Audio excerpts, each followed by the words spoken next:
Hello students, how are you. कैसे हैं आप लोग? अच्छे ही होंगे। आज फिर हम आपके लिए यूनिट 3 का अगला वीडियो लेकर और हाजिर हैं। आज जो हमारा टॉपिक है वो है बायो-सेवर्ट नियम, बायो-सेवर्ट रूल। इससे पहले कि मैं अपना कंटेंट स्टार्ट करूं, आप लोगों से वही अपील, यदि आपने इस चैनल को अभी तक सब्सक्राइब नहीं किया हो तो प्लीज़ चैनल को सब्सक्राइब करें, कमेंट्स करें, लाइक करें, ताकि हमें ऐसा ही प्रोत्साहन मिलता रहे। तो दोस्तों, इससे पहले वाला जो वीडियो था यूनिट 3 का, उसके अंदर हमने ओरस्टेट के प्रयोग की बात की थी। और ओरस्टेट साहब ने ये बताया था कि जब किसी चालक तार के अंदर विद्युत धारा प्रवाहित की जाती है तो उसके चारों ओर चुंबकीय क्षेत्र उत्पन्न हो जाता है। ये बात ओरस्टेट साहब ने कही थी, जो 1820 के आसपास की बात है। बायो और सेवर्ट दो वैज्ञानिक थे, दो भौतिक शास्त्री थे। इन लोगों ने वो जो चुंबकीय क्षेत्र उस चालक तार के चारों ओर उत्पन्न हो रहा है, उस चुंबकीय क्षेत्र के अंदर किसी पॉइंट के ऊपर, किसी बिंदु पर, चाहे यहाँ हो, यहाँ हो, यहाँ हो, यहाँ हो, किसी भी बिंदु के ऊपर चुंबकीय क्षेत्र की तीव्रता कितनी होगी, चुंबकीय क्षेत्र की तीव्रता का मान कितना होगा, वो ज्ञात करने के लिए प्रायोगिक रूप से उन्होंने प्रैक्टिकल किए बहुत सारे।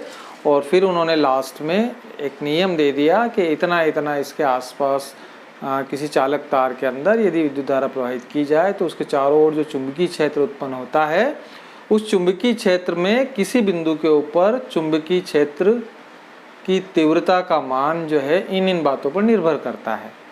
ये चीज़ जो है एक्सप्लेन करने के लिए बायो-सेवर्ट रूल फॉलो किया गया और बायो-सेवर्ट साहब ने वो पूरा नियम यहाँ पर दिया।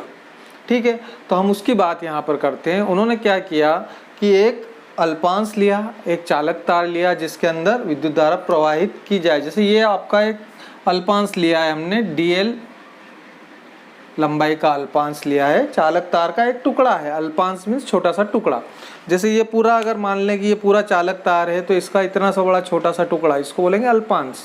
तो एक चालक तार जिसके अंदर से विद्युत धारा प्रवाहित हो रही हो, उसका एक छोटा सा टुकड़ा उन्होंने लिया है, जो हमने यहाँ शो कर रखा है। ये DL लंबाई का एक अल्पांश लिया, इसके अंदर विद्युत धारा प्रवाहित कर रहे हैं और इससे, इस अल्पांश से स्मॉल r दूरी के ऊपर, स्मॉल r, इस अल्पांश के चारों ओर चुंबकीय क्षेत्र उत्पन्न होगा। तो इस अल्पांश से स्मॉल r दूरी के ऊपर कोई बिंदु P उन्होंने लिया कि इस P बिंदु पर हमको चुंबकीय क्षेत्र की तीव्रता ज्ञात करना है। ये उन्होंने बताया कि एक अल्पांश ले लिया, चालक तार में से एक टुकड़ा लिया, टुकड़ा लेकर और उससे स्मॉल r दूरी के ऊपर चुंबकीय क्षेत्र के अंदर एक बिंदु P लिया। यहाँ पर उन्होंने चुंबकीय क्षेत्र की तीव्रता का मान कितना होगा ये ज्ञात करने के लिए उन्होंने प्रयोग किया। ये यहाँ से कितना, अल्पांश से स्मॉल r दूरी के ऊपर कोई बिंदु P लिया, यहाँ पर चुंबकीय क्षेत्र की तीव्रता ज्ञात की। एक और चीज़ यहाँ पर है कि जो अल्पांश था और जो अल्पांश से बिंदु P को मिलाने वाली रेखा है, मान लीजिए आपका ये अल्पांश है और ये जो है अल्पांश से बिंदु P को मिलाने वाली रेखा है। तो ये जो कोण है, मान लो बिंदु P यहाँ पर है तो ये ऐसे हो जाएगी, बिंदु P यहाँ है तो ये ऐसे हो जाएगी। तो ये जो कोण है ये उन्होंने थीटा लिया, अल्पांश से बिंदु P को मिलाने वाली रेखा और अल्पांश के बीच का कोण थीटा लिया। तो ये 2 3 4 व्यवस्थाएं उन्होंने की कि ये आपका जो है अल्पांश है, इस अल्पांश के चारों ओर चुंबकीय क्षेत्र है, यहाँ पर एक पॉइंट ले लिया P और यहाँ से ये इस प्रकार से स्मॉल r दूरी के ऊपर ये पॉइंट P ले लिया है ना। तो ये तो स्मॉल r दूरी हो गई और ये जो एंगल है, ये एंगल आपका कितना हो गया, थीटा हो गया। तो ये उन्होंने बताया कि इस प्रकार की यदि व्यवस्था की जाए कि एक चालक तार का अल्पांश लिया जाए जिसकी लंबाई DL हो, उससे स्मॉल r दूरी के अंदर के ऊपर चुंबकीय क्षेत्र में कोई बिंदु P लिया जाए, जहाँ पर चुंबकीय क्षेत्र की तीव्रता का मान ये होगा। एक एक करके उन्होंने पॉइंट दिए, उन पॉइंट की अपन बात करते हैं। तो पहला उन्होंने बोला कि जो चुंबकीय क्षेत्र की तीव्रता है इस बिंदु पर, वो इस चालक तार के अंदर या इस अल्पांश के अंदर होकर बहने वाली धारा के अनुक्रमानुपाती होती है। पहली बात, चुंबकीय क्षेत्र की तीव्रता उस अल्पांश के अंदर होकर बहने वाली विद्युत धारा, मान लीजिए विद्युत धारा आई विद्युत धारा इसके अंदर बह रही है, तो आई विद्युत धारा के अनुक्रमानुपाती होती है। तो पहली बात देखिए अपन, चालक में बहने वाली धारा आई के अनुक्रमानुपाती होती है।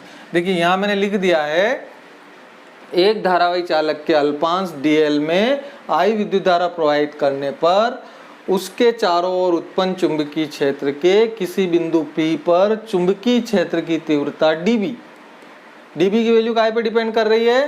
पहला नंबर, चालक में बहने वाली धारा I के अनुक्रमानुपाती होती है। अर्थात हम बात करें कि पहली चीज जो है आपकी dB काय पे डिपेंड कर रही है? dB is proportional to I। पहली इक्वेशन, पहली चीज उन्होंने बताई, क्या बताई? dB is proportional to I। चालक में बहने वाली धारा या अल्पांश में बहने वाली धारा I के अनुक्रमानुपाती होती है। क्या अनुक्रमानुपाती होती है? चुंबकीय क्षेत्र की तीव्रता। चुंबकीय क्षेत्र की तीव्रता dB is proportional to I। दूसरा उन्होंने कहा कि जो चुंबकीय क्षेत्र की तीव्रता है वो उस अल्पांश की लंबाई के भी अनुक्रमानुपाती होती है। अर्थात यहाँ अल्पांश की लंबाई हमने कितनी ली है? dl, तो यहाँ पे आ जाएगा चालक के अल्पांश की लंबाई dl के अनुक्रमानुपाती होती है। अर्थात dB is proportional to dl। ये दूसरी इक्वेशन हो गई कि dB प्रोपोर्शनल होगा किसके? dl के। dB क्या चीज है? चुंबकीय क्षेत्र की तीव्रता। तीसरी बात उन्होंने बताई कि अल्पांश की लंबाई ये वाला और बिंदु P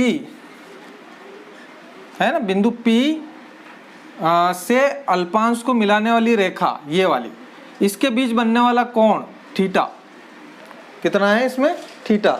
इस थीटा की जा के अनुक्रमानुपाती होती है। मतलब चुंबकीय क्षेत्र की जो तीव्रता है वो अल्पांश की लंबाई और बिंदु P से अल्पांश को मिलाने वाली रेखा के बीच बनने वाले कोण की जा के अनुक्रमानुपाती। जा मीन्स साइन, साइन के अनुक्रमानुपाती, मतलब साइन थीटा के अनुक्रमानुपाती होती है। तो तीसरा पॉइंट दिया, अल्पांश की लंबाई और अल्पांश को बिंदु P से मिलाने वाली रेखा के बीच बनने वाले कोण थीटा की जा के अनुक्रमानुपाती होती है। अर्थात dB is proportional to sine theta. जा क्या चीज है? जा किसको बोल देंगे अपन? साइन को, है ना। जा कोण की जा मतलब साइन थीटा, कोण की जा के अनुक्रमानुपाती मतलब साइन थीटा के अनुक्रम। तो अर्थात dB is proportional to sine theta. ये तीसरी बात बताई। चौथा उन्होंने कहा कि जो चुंबकीय क्षेत्र की तीव्रता है वो अल्पांश से उस बिंदु को मिलाने वाली, जिस पे अपने को विद्युत क्षेत्र की तीव्रता ज्ञात करना है, चुंबकीय क्षेत्र की तीव्रता ज्ञात करना है, उस चुंबकीय क्षेत्र की तीव्रता जिस पॉइंट पे ज्ञात कर रहे हैं वो उससे अल्पांश के बीच की जो दूरी है, यहाँ पे हमने r ली हुई है, इस दूरी के वर्ग के व्युत्क्रमानुपाती होती है। अर्थात चुंबकीय क्षेत्र की तीव्रता अल्पांश और उस बिंदु के बीच की दूरी के वर्ग के व्युत्क्रमानुपाती होती है। अल्पांश से बिंदु P के बीच की दूरी r के वर्ग के व्युत्क्रमानुपाती होती है। अर्थात dB इज प्रोपोर्शनल 1/r²। व्युत्क्रमानुपाती होती है मतलब 1/r²। तो इसको अपन इक्वेशन दे दें 3, इसको इक्वेशन दे दें 4। अब समीकरण 1, 2, 3, 4 चारों को अगर अपन एक साथ मिला लें, समीकरण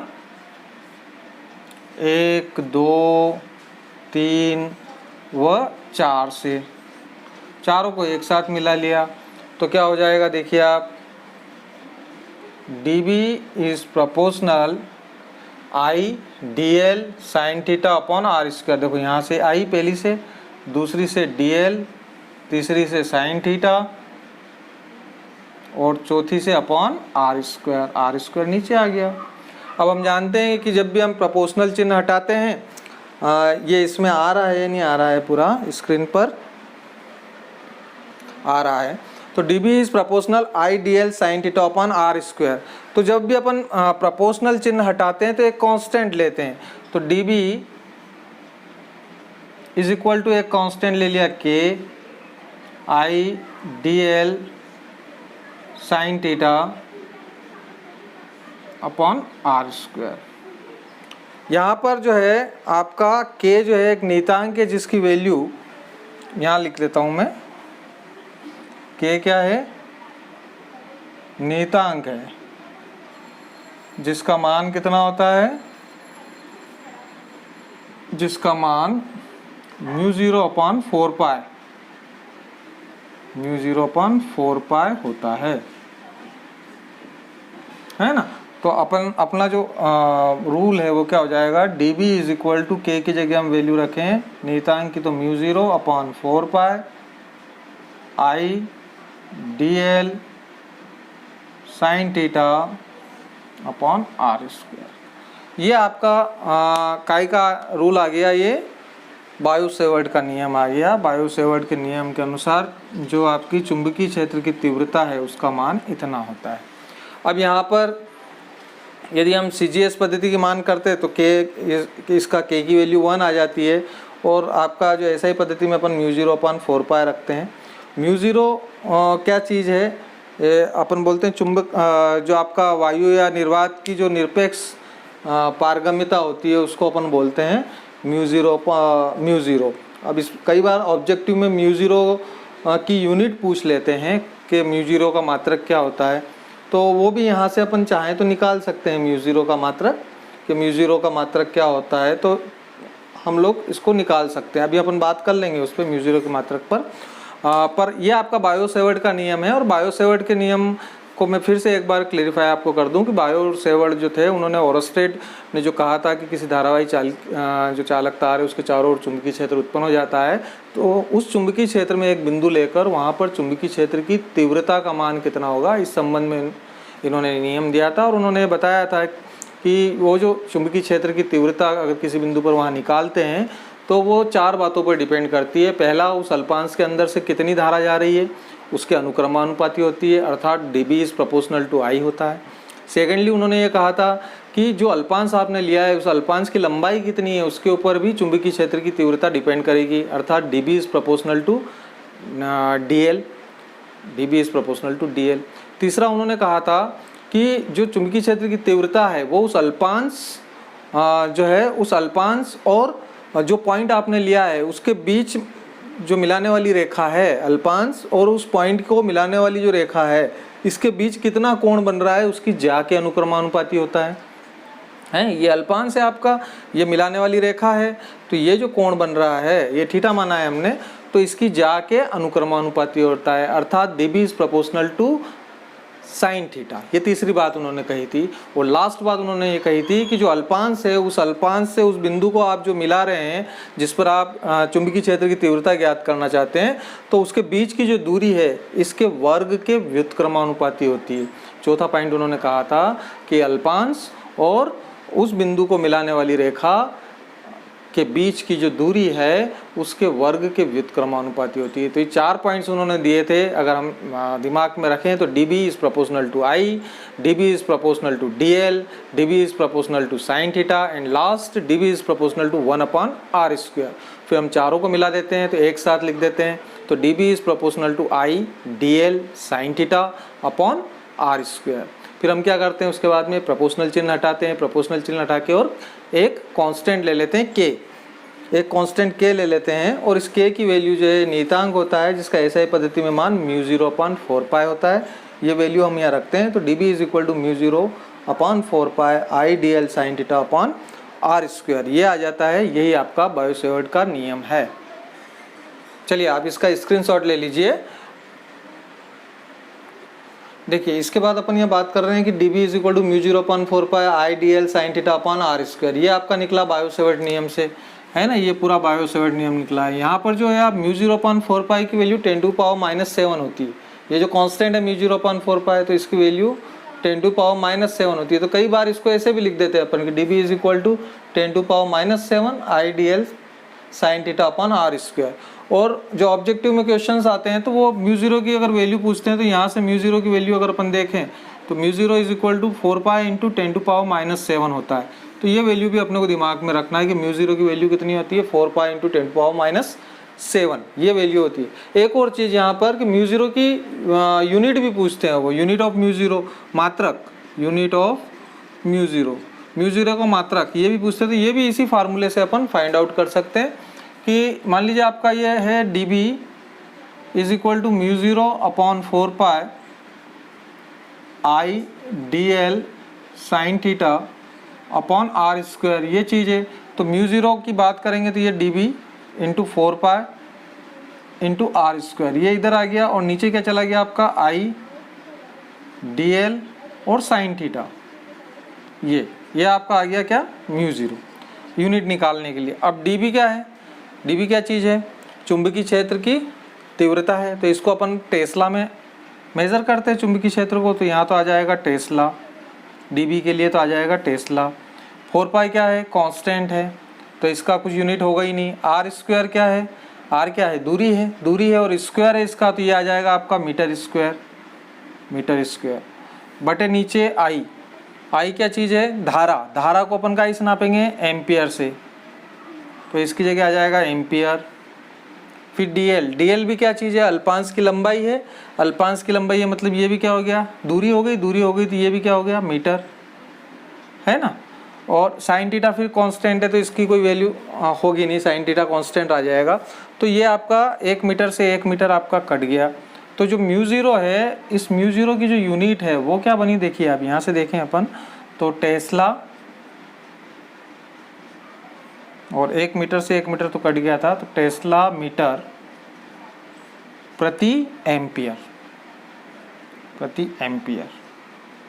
यह आपका म्यू ज़ीरो का यूनिट बना है। तो ये कई बार ये जो है आपकी बोर्ड एग्ज़ाम के अंदर म्यू ज़ीरो की वैल्यू के लिए या म्यू ज़ीरो की यूनिट के लिए भी यहाँ से ऑब्जेक्टिव बन जाता है। तो ये वैल्यूज़ भी आपको ध्यान रखना है। देखिए अब हम जो है बायो सेवर्ट का जो नियम तो हमने पढ़ लिया अच्छे तरीके से। अब उसके अनुप्रयोग किस प्रकार से, क्योंकि आपके जो सिलेबस है उसके अंदर ये दिया हुआ है बायो सेवर्ट रूल और उसके एप्लीकेशंस दिए हुए हैं कि एप्लीकेशंस, तो उसको एप्लीकेशंस में हम 2 एप्लीकेशंस पढ़ेंगे। उसमें से पहला एप्लीकेशन इसी वीडियो के अंदर डिस्कस कर रहे हैं, अगला एप्लीकेशन जो है नेक्स्ट वीडियो में अपन बताएंगे। तो पहला एप्लीकेशन जो बायो सेवर्ट रूल का है वो है आपका धारावाही वृत्तीय कुंडली के केंद्र पर चुंबकीय क्षेत्र की तीव्रता ज्ञात करना।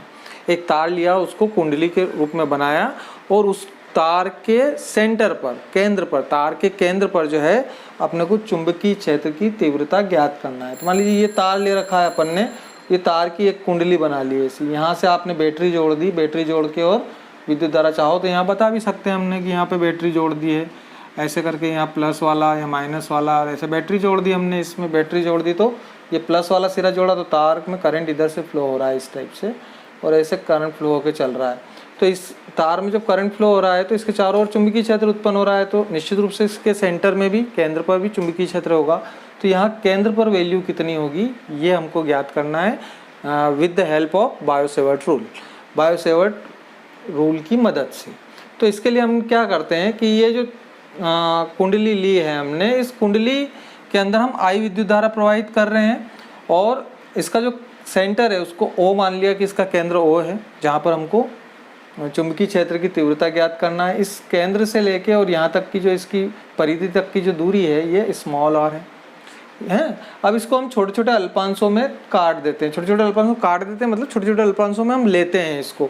मान लीजिए पहला अल्पांश लिया आपने AB, दूसरा अल्पांश BC, तीसरा अल्पांश CD, फिर DE, EF, ऐसे पूरी परिधि के ऊपर अपन छोटे छोटे अल्पांश ले लेते हैं। तो पहला जो अल्पांश है AB, स्मॉल AB, इस स्मॉल AB अल्पांश ये DL लंबाई का होगा। तो DL लंबाई का अल्पांश मान लीजिए इसकी लंबाई DL है, इसकी लंबाई कितनी है, DL है। तो DL लंबाई का ये अल्पांश है, इस अल्पांश के कारण बिंदु O पर, अब यहाँ यदि R डिस्टेंस है तो यहाँ पे भी R डिस्टेंस ही होगा, ये डिस्टेंस भी कितना होगा, R होगा। तो ये यहाँ से AB से इस केंद्र की दूरी भी कितनी है, स्मॉल r है। तो इसके हिसाब से इस AB अल्पांश के कारण बिंदु O पर चुंबकीय क्षेत्र की तीव्रता ज्ञात करेंगे। तो यहाँ देखो बायो सेवर्ट नियम फॉलो हो रहा है, बायो सेवर्ट का नियम यहाँ पे लग रहा है। तो बायो सेवर्ट का नियम जब यहाँ लगेगा तो ये हम लेते हैं कि अल्पांश AB के कारण केंद्र O पर चुंबकीय क्षेत्र की तीव्रता dB1 इज इक्वल टू कितना हो जाएगा, μ0/4π, तो आपका है ही सही I है ना, इंटू DL। अपन क्या करते थे, I इंटू DL। तो अब DL की जगह हम क्या ले लें, अल्पांश ले लें AB है ना, DL की जगह हमने AB, I DL sine theta upon r²। ये अपन ने लगाया, उससे सिर्फ हमने क्या किया, AB ले लिया, ये अल्पांश DL जहाँ लेते थे वहाँ पे अपन ने AB ले लिया। अब चूंकि देखिए यहाँ पे ये रिंग है, पूरी की पूरी रिंग है, तो रिंग के अंदर अगर अपन किसी भी पॉइंट को लेते हैं तो ये अल्पांश है और इस अल्पांश से अंदर गया तो ये कोण हमेशा 90 डिग्री का बनेगा। तो थीटा ये कितना रहेगा, 90 डिग्री का। तो यहाँ पर थीटा इज इक्वल टू कितना है, 90 डिग्री है। तो ऐसी स्थिति में आपका dB1 वास्तव में क्या हो जाएगा, dB1 is equal to μ0/4π IAB upon r² है ना, क्योंकि यहाँ आ जाएगा आपका साइन 90, थीटा की जगह कितना आ जाएगा 90। ये समझ में आया आपको कि 90 क्यों आ रहा है, क्योंकि यदि हमारे पास कोई गोलाकार चीज़ हो तो जैसे ये कोई बैंगल वगैरह लेके हम देख सकते हैं इसमें कि मान लीजिए ये आपकी कॉइल है पूरी है ना, ये कॉइल है और यहाँ पर आपने पॉइंट ले रखा है सेंटर में, ये आपका अल्पांश है, ये अल्पांश है। तो इस अल्पांश, ये इस टाइप से तो आपका अल्पांश है ना, इसके ऊपर ये अल्पांश है और ये आपका जो केंद्र है, सेंटर है, तो ये सेंटर रहेगा। तो ये जो एंगल बनेगा है ना, इस अल्पांश और इसके बीच में एंगल जो है वो आपको साफ दिख रहा है कि ये एंगल कितना बन रहा है, आपका 90 डिग्री का एंगल बन रहा है। तो 90 डिग्री का थीटा बन रहा है। तो ऐसी स्थिति में हमने थीटा कितना लिया, 90 डिग्री लिया। तो μ0/4π IAB अपॉन r² साइन 90। इसका मतलब क्या हुआ कि जो dB1 है वो dB1 की वैल्यू कितनी आई, μ0/4π